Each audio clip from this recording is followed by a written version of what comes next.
২৬ তারিখ সকাল ৭টায় কোপা আমেরিকায় গ্রুপ পর্বে নিজেদের দ্বিতীয় ম্যাচে চিলির বিপক্ষে মাঠে নামবে আর্জেন্টিনা। এই চিলির বিপক্ষে কোপা আমেরিকার বিগত আসরগুলোতে আর্জেন্টিনার হাড্ডাহাড্ডি লড়াই চলেছে। কেউ কাউকে চুল পরিমাণ ছাড় দিতে রাজি নয়, যার ফলে চিলির বিপক্ষে শুরুতেই কঠিন শক্তিশালী একাদশ নিয়ে মাঠে নামবে মেসির দল। তাহলে চলুন এক নজরে দেখে নেওয়া যাক চিলিকে হারিয়ে গ্রুপ চ্যাম্পিয়ন হতে কেমন একাদশ নিয়ে মাঠে নামছে আর্জেন্টিনা।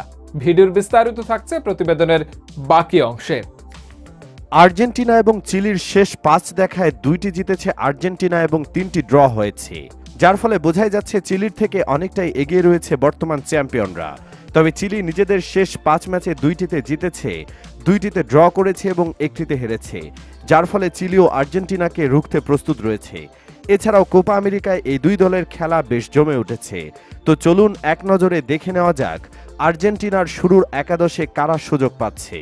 চিলের বিপক্ষে গোলবার পাহারায় থাকবে এমিলিয়ানো মার্টিনেজ, যার দুর্দান্ত পারফরমেন্সের কারণে আর্জেন্টিনার গোলবারে বল খুব একটা ঢুকতে দেখা যায় না।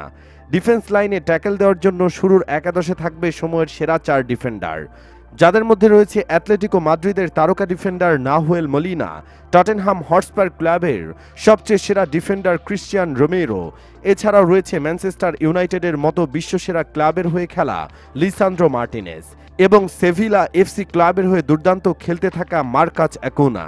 এই সেরা মানের ৪ ডিফেন্ডারকে শুরুর একাদশে দেখা যেতে পারে, কেননা তারা আর্জেন্টিনার ডিফেন্স লাইনকে বেশ শক্তিশালীভাবেই ট্যাকেল দিয়ে আসছে।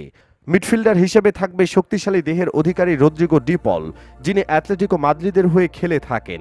এছাড়াও মিডফিল্ডার হিসেবে থাকবে ম্যাক এলিস্টার এবং লিওনার্দো পেরেদাস, এবং অ্যাটাকিং মিডফিল্ডার হিসেবে থাকবে আনহেল ডি মারিয়া। এই ৪ মিডফিল্ডার গোটা মাঠ দাপিয়ে বেড়ানোর সামর্থ্য রাখে। ফরওয়ার্ড পজিশনের জন্য একাদশে দেখা যাবে ফুটবল জগতের সবচেয়ে ক্ষুরোধার খেলোয়াড় লিওনেল মেসিকে, যার মাঠে নামা মানে প্রতিপক্ষের ঘুম উড়ে যাওয়া। আরেক ফরওয়ার্ড হিসেবে দেখা যাবে জুলিয়ান আলভারেজকে। গত ম্যাচে দলকে প্রথম গোল এনে দিয়েছিলেন এই জুলিয়ান আলভারেজ। চিলিকে হারাতে এই শক্তিশালী একাদশ নিয়ে শুরুতে মাঠে নামার সম্ভাবনা রয়েছে বেশি আর্জেন্টিনার।